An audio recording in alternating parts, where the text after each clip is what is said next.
The Minnesota Wild once again get an opportunity to adjust after a Game 4 loss at the XL Energy Center for Game 5. What changes will we see in the lineup? What needs to change in the game plan? We take a look at everything we may see tonight in Game 5 here on Locked on Wild. You're Locked on Wild, your daily podcast on the Minnesota Wild. Part of the Locked On Podcast Network, your team every day.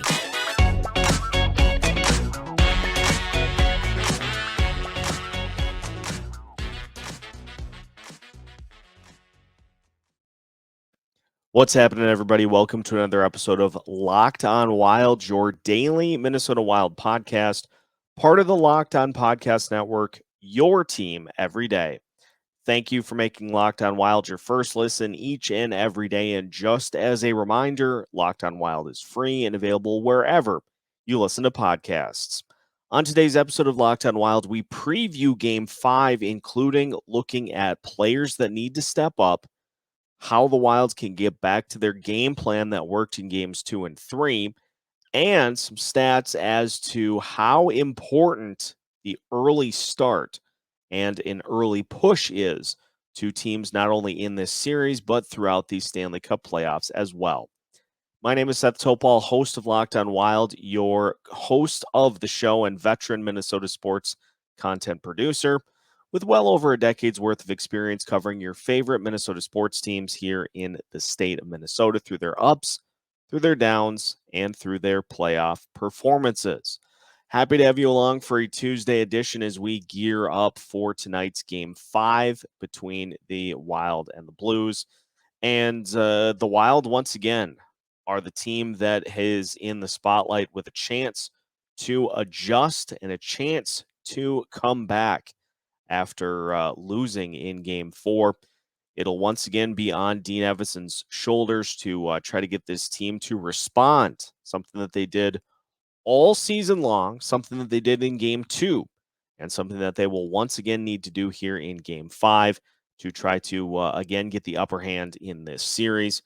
And an interesting stat that popped up during the broadcast of Flames Stars. The team that scores first in these Stanley Cup playoffs so far, I'm not sure exactly if it was factoring in that Flame Stars game and then also the fact that the Avalanche were playing the Predators at the same time. During the broadcast, they mentioned that the team that scores first in these playoffs is 24-4 in the playoffs so far. The percentage of wins in the regular season in those instances was at like 60%.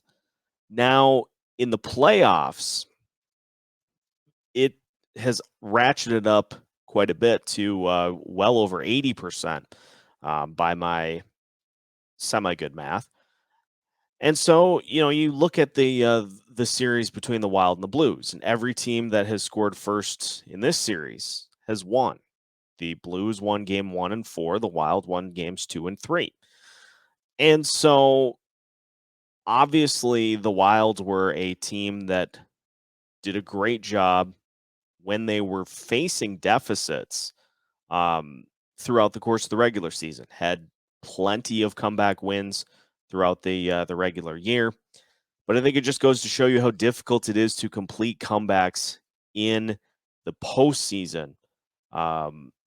When you're facing a team multiple times, it's just the number of surprise ways that you can beat a team is less. And we saw it in the Capitals, the Panthers game, I think, because in the times that there are comebacks is just how backbreaking they can be for the opponents. The Capitals, after throttling the Panthers 6-1 in Game 3, had the Panthers on the ropes in Game 4. It came down to the final minute, and the Panthers able to score the game-tying goal, and then in overtime they win it. And the series certainly isn't done with that being tied at 2-2, but it felt like a backbreaker for that Capitals team. And it shows you that when you have opportunities in which you can close out a team, you got to do it. So that early push, the early tone setting has been crucial in this series for both the Wild and the Blues, which is why in just looking at how this game needs to be approached by the Minnesota Wild, they have to do what the Blues did in game 4, and they have to storm out of the gate and treat this truly as a must-win game. It certainly would not signal the end of the series because obviously there would still be 2 games left after this one is finished. And so the Wild could win those 2 and still win the series. But with 2 games at home, with this being one of the games at home, this is a must win for the Minnesota Wilds. And they need to treat it as such. The St. Louis Blues did that in game 4. The Wilds did not match their play. And as a result, it took the Wilds a while to get going in that game, and they ended up losing. You can't do that a second time in a row. You can't do that at home. They have to be able to provide some energy and some physicality to match the Blues and use that to lead to some goals, to take the early hand in this one, and to be able to get the energy on their crowd or on their side, get the crowd on their side. And we saw perfect examples of why things went so well in games 2 and games 3 is because the Wilds got the early goals, especially in game 3. They got the early goals to take the St. Louis crowd out of it and to neutralize some of that home ice advantage. The Wild got their crowd into it in game 2. And so early goals to get the crowd energized and to force St. Louis to focus on playing hockey as opposed to finishing checks and being more concerned about hits and about frustrating players into committing penalties. If the Wild get an early lead of a couple of goals, they will force St. Louis to kind of readjust their style. And this is just the most important game of the season for the Minnesota Wild. And as a result, it needs to be treated as such. And having said that, there are several players that can certainly step up their performance to assist in the Wild playing up to this most important game of the season, a must win for the Wild here in game 5.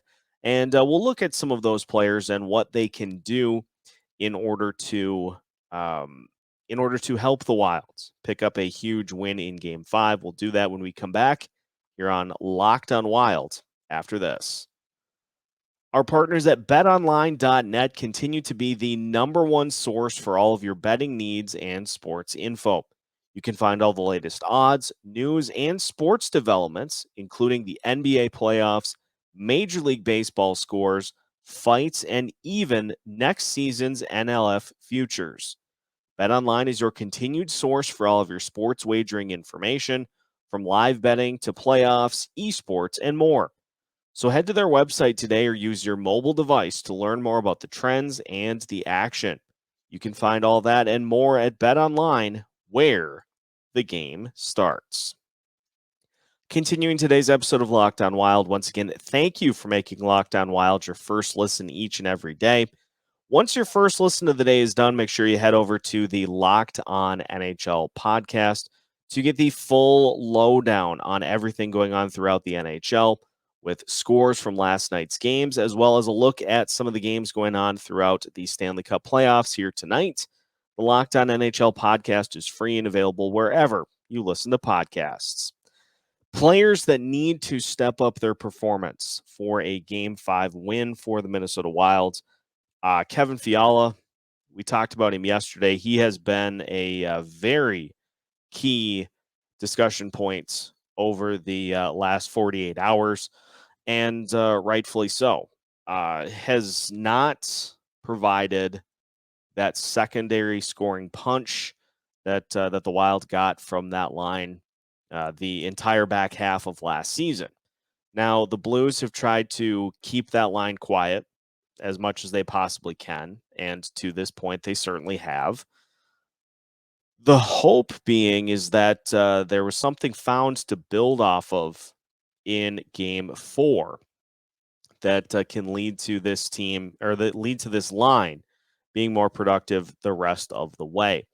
And you look at just some of the other things that go on throughout the course of the game. We hypothesized yesterday about some potential line changes for this Wild team and went back and looked at what has been the average time on ice for that fourth line so far in this series. It's not even remotely close to what I anticipated it would be when I first started digging. I mean, you look at Game 1. Nick Delorier played 7 minutes 49 seconds. Brandon Duhaime 6 minutes 39 seconds. Tyson Jost 9.5 minutes. Game 2, Jost played 14, almost 15 minutes. Delorier played 7. Duhaime played 5. In Game 3, the Delorier and Duhaime combo, Delorier played just under 10, Duhaime just under 9, and Jost played 12.5. And then in Game 4, Delorier played 6:45, Duhaime played 5:58, and Jost played 8:32. So we looked at it as, well, maybe that'd be an opportunity for Nick Bjugstad to hop in, and for Connor Dewar to hop in as well. I think what is interesting is that you are obviously trying to get Tyson Jost on the ice a little more than his line mates. And so you look at just the lack of minutes that those guys have been getting. But the other thing I think is interesting as well is that your wings for the GREEF line as well, their minutes have been a little bit down here over a couple of these games. But it leads me to the point that I don't know necessarily that changes to the fourth line, and maybe they would help provide just a little bit of a spark. But if you're only having those guys on the ice for 7 or 8 minutes a night, what role are they really serving? And if that's the case, then maybe you do slot Duhaime or Dewar and Bjugstad in, just to see if those minutes, while sparingly, can be more effective with those guys on the ice. But that just points to the bigger issue here, in that the Wild are going to need bigger performances and more scoring from Kevin Fiala, Matt Boldy, and Freddie Gaudreau. And props to Matt Boldy and to Kevin Fiala as well. They talked about it after the game, and they talked about it, in some of their media availability heading into Game 5, is that they need to be better. And so, for all of the pointing out that this is a line that has managed 2 goals through the first 4 games of this series, and that's really all they've had in terms of points. You look at what the Kaprizov line has done, and Kaprizov has 6 points by himself. Ryan Hartman's got 5 points, and then Matt Zuccarello's got 3. So 14 points from that top line in 4 games. You got 9 points from the GREEF line in the 4 games. So you're getting scoring from those guys. But I think what this ultimately this team needs is all 3 of those lines being able to produce, and the GREEF line being able to throw some goals in has created opportunities for them to continue on the ice. And so if you get three lines that can score when they're out there, that puts a ton of pressure on those Blues defensemen who are being asked to play astronomical minutes because they just don't have anybody else that can do it. And so you put pressure on those guys, you lead to them getting tired. But more importantly, I think if you've got tired skaters on the ice, it allows you to further maintain the puck and pepper the net, which was the thing that I think was most noticeably absent in game 4 with Jordan Binnington in the net. Is they never seemed like they really challenged him, um, especially early in that game. So we need to see a much better performance and some scoring from the Boldy-Gaudreau line, and hopefully that goal in game 4 will give them the jolt that they need in order to do that here in game 5. The GREEF line, a rare off night for them, especially defensively, and so I would expect that those guys will bounce back. Um, Willing to look at that as more of an anomaly because of how good they've been in other parts of this series, especially games 2 and 3. So they are primed for a bounce back performance here in game 5. And if they do that, if the Fiala line lives up to their end of the bargain and the Kaprizov line continues doing their things, that's going to put a lot of pressure on St. Louis and is going to lead to um,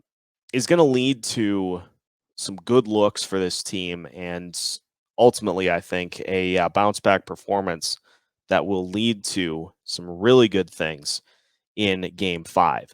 We're going to finish by talking about the goalie situation because, again, we've seen some calls for Cam Talbot to get the start, and we'll just kind of pull back and look at why Marc-Andre Fleury may have been the single biggest reason that the Wild were in Game 4 as long as they were.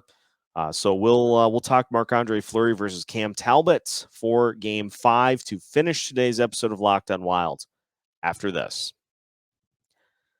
Final segment of today's episode of Locked on Wild, and once again, thank you for making Locked on Wild your first listen each and every day. Again, a reminder that once your first listen of the day is done, make sure that you are checking out the Locked On Now podcast. Nightly recaps of every NHL game with analysis from our local experts. Locked On Now is free and available wherever you listen to your podcasts. Now, in Game 4, Marc-Andre Fleury ended up with what looks like a not so great score sheet.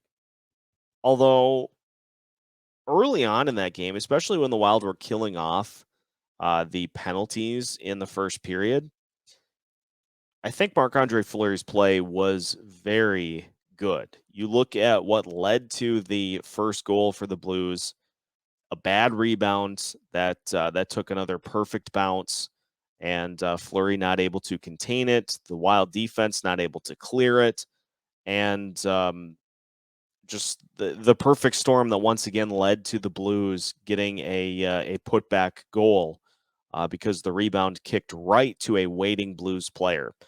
Um, other than that, in the first period, Fleury definitely kept the team in it while they tried to kind of get their legs underneath them and match the pace that the Blues had set from the beginning of the game. Now, in the second period, certainly was a little more on Fleury. The Blues had the 2 goals that they scored right off the bat within 54 seconds of each other to really take control of that game. You look at what happened with the other 2 goals is the empty netter for the Blues, and then a power play goal like right at the end of the game in kind of a weird spot. And so it's a situation similar to game one. I think Fleury was fine. The team didn't necessarily do him any favors in front. And so I don't see a need to pull the trigger and put Cam Talbot in at this point. Now, I'm looking at one side of this because, as has been pointed out, and it's a valid argument, Talbot's numbers down the stretch, very, very hard to argue with. The unbeaten streak, I think he was 13-0-3 in his last 16 starts for the Minnesota Wild, which is an incredible stretch of hockey, and it deserves to be commended for sure. The things that I worry about are the regular season numbers against the St. Louis Blues and the 3 games that he played. I still, even though we went through and dissected the elements of those games, I still have concerns about that and the message that sends to the team if you were to put in Talbot and he were to have a similar performance that he did against the Blues in the regular season, because then you have moved Talbot. If he struggles, do you go immediately back to Fleury, or do you continue with Talbot to give him a chance to get his feet wet? His numbers also were at their worst on 3+ days of rest, which obviously this counts as because he hasn't started since the playoffs, since before the playoffs began. And his numbers in the playoffs as well are right around 500. I think he's 14-14 in the playoffs. Again, it comes down to, this is why the Wild went and got Marc-Andre Fleury, was to be the playoff goalie and to be the one that could help get this team to where they wanted to go. And we've seen Marc-Andre Fleury be really good at points in this series. We've seen the team in front of Fleury not do him any favors. We've also seen some moments and some goals that Fleury, I think, definitely would want back. The thing that we haven't yet seen in this series, and maybe it's being saved for Game 6, we don't know. We have not yet really seen a game that we can point to and say, Marc-Andre Fleury stole one. And that ability exists. The potential for him to do that exists, which makes him, I think, the better of the two options, especially for the playoffs. Even if that doesn't happen, even if it doesn't materialize, the potential for that to happen still exists and still has to be in the back of the opposing team's mind, is that, hey, if we don't get one on Fleury early, we may not get one. And I mean, look at what he did in Game 3. If not for a goal in the third period, we may have had a Fleury shutout in Game 3 of the postseason against the St. Louis Blues. Let that sink in. And so his play, like I said, Fleury has had some really good moments in this series. There have been some goals allowed because the play in front of him has not been good. There have been a couple of goals that I'm sure he would want back. Marc-Andre Fleury has the potential to steal a game when the Wild need one. And so for that reason, also for what Cam Talbot did against the Blues in the regular season, I stick with him at this point. You've committed this far. It's nice to have the Cam Talbot option if something goes wrong. If Fleury were to, dare I say, get injured, or something along those lines that you can go to Cam Talbot. But at this point, if anybody is getting you through this series against the Blues, it's going to be Marc-Andre Fleury. And so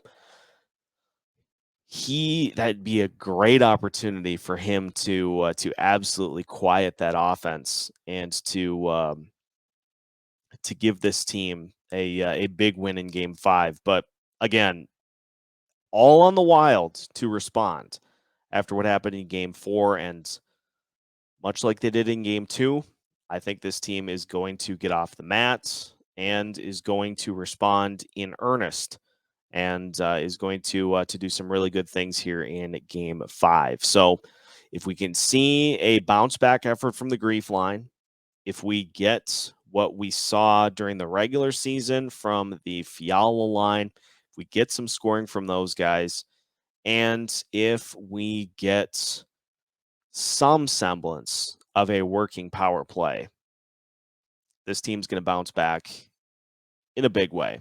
And so those are the biggest things I think to key in on for Game 5, which is going on here tonight. And so we'll see if the Wild can pull ahead in the series by taking a 3-2 lead here by winning this evening. That will do it for today's episode of Locked On Wild. So now, once again, that your first listen of the day is done, make sure you head over to Locked On Sports Minnesota and check out both the Ron Johnson Show and Superior Sports Talk to get all of your favorite Minnesota sports teams on the biggest sports opinions. Both the Ron Johnson Show and Superior Sports Talk are free and available wherever you listen to your podcasts. Just like Locked On Wild, listen wherever you take in your podcasts free of charge.